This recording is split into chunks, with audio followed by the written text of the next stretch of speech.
Hello friends, if you want to improve on the relationship that you have with food, it all comes down to your mindset. The way you view food, the way you see food, and the beliefs that you have surrounding food matters. Shifting the way you see food is going to help transform your eating habits and ultimately build a much better relationship with food. In this video, 5 things that I've been practicing and that has helped me in healing my relationship with food that I would like to share with you all. First one is stop labeling food as good or bad. When we label foods as good, we tend to think that it's healthy. We feel good about it because it's healthy and it's good for us. On the other hand, there's food that is also bad for us. And what I find is that when we put a negative label such as bad, unhealthy, for junk or having a cheat meal, we tend to feel bad or to attach some form of negative emotions towards bad or unhealthy foods that we're having. When we label food as bad and we have it and we attach those feelings, then food doesn't come from a positive place. That could have an effect on how we approach our nutrition. Ultimately, we want it to be sustainable. Shifting away from labeling food as good or bad, seeing food as neutral, either more nutrient dense, the foods that we want to be having more of, such as your fruits and your veggies, the foods that have a lot of nutrients in them. And then there are foods that are less nutrient dense, such as your sweets, your donuts, your cakes, chips. Don't get me wrong, I absolutely love all of that. Rather than attaching a label such as junk, bad, or unhealthy, I like to call them soul foods. And I encourage you to have them in moderation because that is what is going to make your overall intake on a day-to-day basis sustainable. Having those not so nutrient dense foods, which I call them fun foods or soul foods that are good for my mind because they're yummy, but in moderation. At the end of the day, we do want to fill our intake with wholesome nutrient dense food, not just for our performance in the gym, but for our day-to-day energy as well. So not labeling food as good or bad, but seeing it as either more nutrient dense, we should make the majority of our daily intake, and there's the not so nutrient dense, which we should have in moderation because they're good for your soul. Number 2 is ditch the all or nothing approach. When we start a new diet, we've had a week or days of not eating in a way that's supporting our health, and that's okay because sometimes life happens, we go on holidays, we have social events, and we want to get back on track. We know that eating better, cleaning up our diet can help us with improved energy on a day-to-day basis at the gym. And I used to do this as well. I would say, okay, starting as of Monday, I am going to fully commit and go all in on my nutrition, clean eating. If we go all in, what tends to happen is that we restrict ourselves from foods. And when we restrict ourselves, we often crave for the things that we genuinely enjoy. When we restrict ourselves, those cravings come. Restriction is not sustainable at all because we will fall for the foods that we want to eat because our cravings don't last. When we eat a particular food that we crave for, we tend to just let everything slip. We will just eat everything in the pantry. One slip up turn into the whole day, then the whole day will turn into 2 days, and then before you know it, it will be a week. I'm going to start again the following week, and then it just ends in this binge restrict cycle where we're so good with our nutrition and it just contains mostly clean foods. Then we fall for our cravings and then we just go all out. It just becomes this vicious cycle and it's not sustainable long term. Rather than going all in or nothing, be okay with making mistakes or slip-ups and then getting back on track. More importantly is to find a strategy that works for you in the long term. And I follow a flexible dieting approach. I believe that's the best approach when it comes to nutrition, to eat in a way that you could sustain long term, incorporating majority of your foods, about 80% wholesome, nutrient dense, then adding in the foods that you enjoy having as 20% and having it in moderation, because that way you're able to sustain in the long term and you don't have to go through a binge restrict cycle all the time. Ultimately, this should be a lifestyle change. If you do make a mistake or you have a small slip up, because life does happen, something suddenly happens that's out of your control, working around a strategy that can ultimately help you sustain eating in a way as a lifestyle change. If you are kind of person that likes to eat out over the weekends, try and fit that in, make it work for you, because everyone's lifestyles are different and there's no one size fits all. If you are that kind of person person that enjoys eating out on a weekly basis, fit that in. And then throughout the week, maybe that's where you are eating a little bit better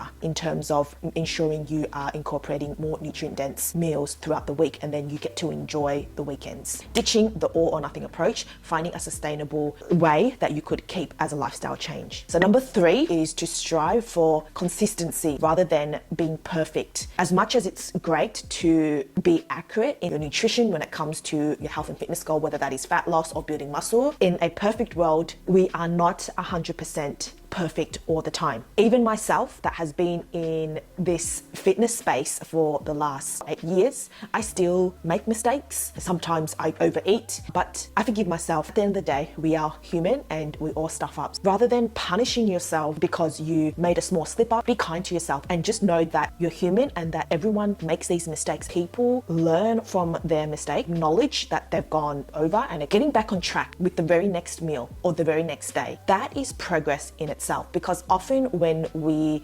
strive to be perfect, something happens, and when we have a small slip up or we make a mistake, tend to let that mistake or that slip up turn into the whole day, the whole week. We just get into this cycle. The hardest part is to get right back on track and to forgive yourself and know that it happens. The next opportunity is to just get right back on track the very next meal, the very next day. Be kind to yourself. Know that you're just human and we all make mistakes. That in itself, where you pick yourself up, you dust yourself off and you go again, no matter how many times you do it. And I can't even begin to tell you that this has been the biggest learning lesson for me, the hardest, to really pick myself up and just go again, go at it again. See it from a light that you're only going to get better each time that you pick yourself up and you go again. No one in this world is perfect with their nutrition, and I could tell you every single woman that I've worked with and had conversations with, we get so hard on ourselves when we make a mistake. There's nothing wrong about being hard on yourself, because that just means that you care and that you want to have progress, your goals, fat loss or building muscle, and there's nothing wrong with that. You're human. Even sometimes I go over and I feel bad. I have to remind myself that I'm only human, that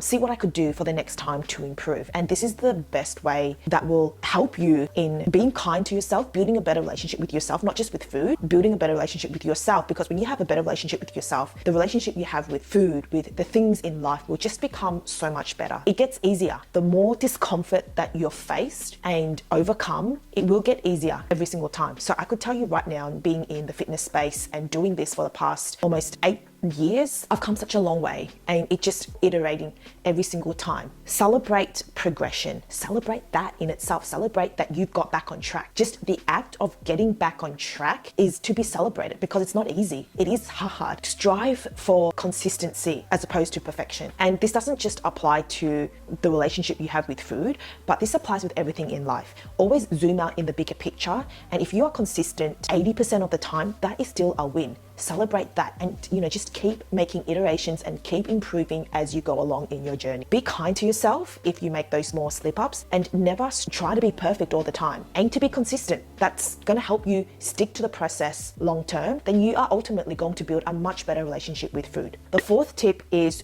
to know the why, understanding nutrition, having an understanding and having a knowledge behind the foods that you're having. If you are working towards fitness goal, whether that is fat loss or building muscle, when you understand the particular foods that you're having and why you are having how much protein, carbs, fats, not just to support your goals, but to support your overall health, then you will feel so empowered. You'll also be more inclined to make mindful choices when you're eating. And everyone likes to say that this is the best diet to follow. And rather than just blindly going in and saying, okay, well, if this is trending now, I'm just going to jump on it because it's worked for them. Or if you see your favorite fitness influencer following a particular diet, that doesn't mean that you follow them. Do your research. Understand just the basics of nutrition. There's just so many information just to understand the basics. Flexible dieting has worked best for me and for my clients as well, because I enjoy food. I love carbs. I'm never going to cut out carbs. I love fats as well. I'm never going to cut out fats. And if, with that being said, fats are essential for hormonal health. There's so much power in understanding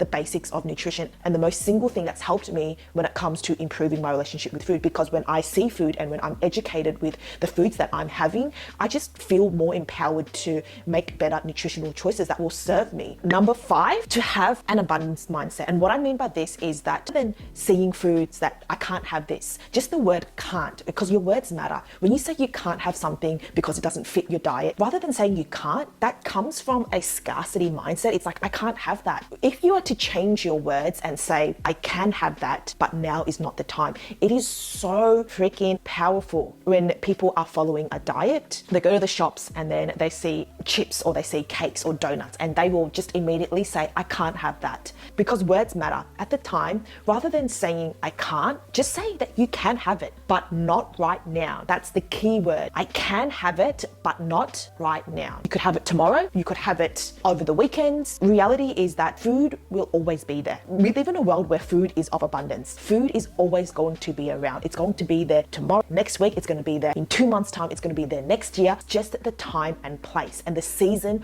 or the phase that you're in. So if you are in a fat loss phase, and what's helped me when it comes to me being in a fat loss phase, donuts, cakes, because I absolutely love all of those, I will always say to myself, I can have these, but not right now, not right now. There's so much power to that, because now I'm focusing on my goals. I won't be able to have it right now, but I can have it when I'm not in my fat loss phase, because everything has a time and a place for it. It's seeing food as something that you can have rather than not what you can't have. Once I shifted the way I say it, it's really molded my mindset. I don't feel restricted, because when I say I can't, it just ultimately means I'm restricting myself from that food, and everything is in moderation. When you see food in this way, you will build a better relationship with food, because at the end of the day, food doesn't control you. You're the one that controls how you see food, and it plays a big difference. So mindset is everything. With everything that I've mentioned and the strategies that I've given you, it takes time, and it's all them that I've mentioned ties in together with how you see food. Mindset is everything, and building a more resilient mind when it comes to